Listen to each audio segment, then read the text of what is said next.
చిత్తూరు జిల్లా కుప్పం శాంతిపురం మండలంలోని శివపురం వద్దనున్న సీఎం చంద్రబాబు నివాసం వద్ద ఏర్పాటు చేసిన మీడియా సమావేశంలో మాట్లాడిన చిత్తూరు పార్లమెంట్ అధ్యక్షుడు Shanmukha Reddy, MLC Kanchela Srikanth, RTC vice chairman Muniratnam గత ఎన్నికల ముందు సీఎంగా చంద్రబాబు అవ్వాలని రాష్ట్రంలోని యువకులు, వ్యాపారస్తులు కోరుకున్నారు.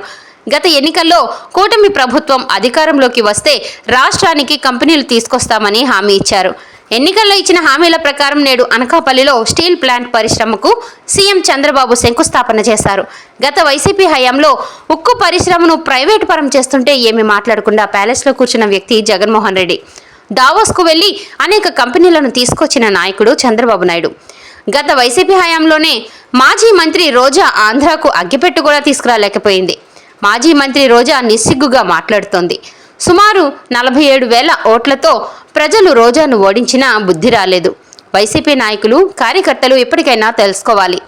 ఉక్కు పరిశ్రమ ఏర్పాటుకు సుమారుగా 5,000 మంది రైతులు స్వచ్ఛందంగా భూములను ఇచ్చారు. కుప్పం ప్రజలు నీరు అడిగితే కృష్ణమ్మ నీళ్లను అందించారు.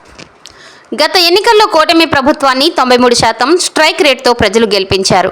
ఎన్నికల్లో ఇచ్చిన హామీ మేరకు 16,000 డిఎస్సి పోస్టులను మంత్రి లోకేష్ ప్రకటించారు. ప్రైవేటు రంగంలో కూడా నిరుద్యోగులకు ఉద్యోగాలు ఇచ్చేలా మంత్రి నారా లోకేష్ చర్యలు తీసుకుంటున్నారు. గూగుల్ డేటా సెంటర్ను వైజాగ్కు తీసుకువచ్చిన ఘనత మంత్రి నారా లోకేష్ది. గూగుల్ డేటా సెంటర్లో సుమారుగా 2 లక్షలకు పైగా ఉద్యోగాలు రానున్నాయి. 1,35,000 కోట్లతో ఉత్తరాంధ్రలో ఉక్కు పరిశ్రమకు సీఎం చంద్రబాబు శంకుస్థాపన చేశారు. ఉత్తరాంధ్ర చరిత్రను మార్చే కార్యక్రమానికి సీఎం చంద్రబాబు శ్రీకారం చుట్టారు. వైజాగ్ను ఐటీ హబ్గా తీర్చిదిద్దుతున్నారు. రోబోటిక్ టెక్నాలజీతో స్టీల్ ప్లాంట్ను ఏర్పాటు చేయబోతున్నారు. కుప్పం నియోజకవర్గానికి మరో 3 కంపెనీలు రానున్నాయి.